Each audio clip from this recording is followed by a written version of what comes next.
আজকে আমি এমন একটা জামা বানাবো যেটা দানানির, সজল আলী, হানিয়া আমির সবাই পইরা ফেলছে। তাও আবার 750 টাকার মধ্যে। তো আমি কিনছি আড়ং-এর কটন, যেটা 120 টাকা গজ ছিল, এটা লেগেছে 2.5 গজ।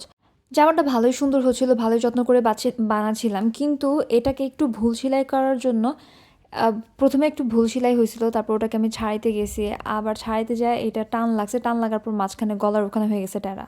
তারপর এই ঝামেলাকে ধামাচাপা দিয়েছি এরকম সুন্দর একটা ফুল লাগিয়ে।